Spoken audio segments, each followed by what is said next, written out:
آیا خدا در سوره نور چی خبر میدهد؟ میگوید باید که زنها با ستر باشند، زنها باید بالای سر رویمال داشته باشند، پیشهای بری بسته داشته باشند، آستینهای دراز داشته باشند. این حکم خداست. لیکن من به این خواهرها چی میگویم؟ میگویم حضرت مولوی بسیار یک تسکین خوب دادن. گفتن محبان خورده صدسنگی ملامت، تو کی میمانی ای سالک سلامت.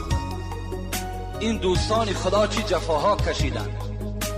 این زنهای راه اسلام در حالت سطر داشتن، در حالت دعوای اسلامی اونها به شهادت رسیدن، چه عذابها کشیدن.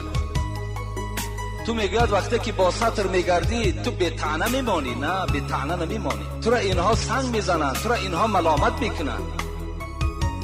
به ذکر حق کسی که کرد آهنگ، ز هر سو نوکری شیطان زند سنگ.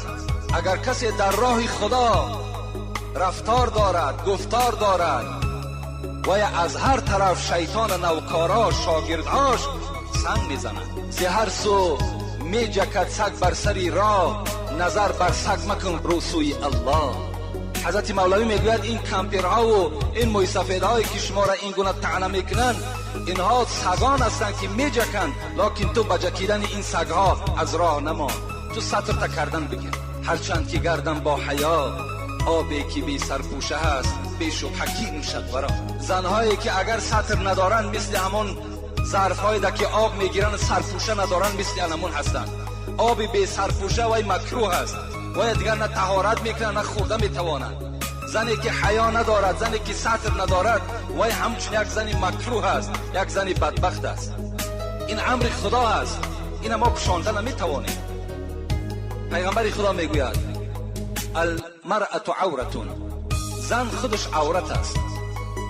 بین لعن الله الناظر والمنظور الیه، لعنت کند خداوند با آن مردهایی که به سوی این زنهای بی سطر نظر میکنند، یا لعنت کند پیغمبر خدا گفت زنهای را که تمام مردم نگاهشان بالای خودشان حواله میکنند. این زنهای بی سطر را پیغمبر خدا گفتن لعنه الله، خدا لعنتشان کند. اینا در لعنت خدا گرفتار هستند. این سخن نه حاجی است، نه شیخ است، نه بافته. اینجا یک برادرم سوال کرده است که میگویند که همین سطر ما را طعنه میکنن که این سطر از ایرانیا هست، این سطر از افغان هاست. این نه از ایرانی است نه از افغان هاست، این نه ساخته ملا است، نه ایشان است، نه شیخ است. این آیت قرآن است، این حدیث های پیغمبر خداست. قدرت نداری برای مهیا کردن خواهر و مادر رو طعنه نکن، بلکه افسوس بخور، بلکه پشیمان شو که چرا من قدرتی ندارم که زنی من با سطر گردم. پشیمان شو که چرا خواهری من بی سطر است. این دا پشیمان شو، طعنه نکن. طعنه میکنی خداوند انشاءالله زبان تا بریده میکنه.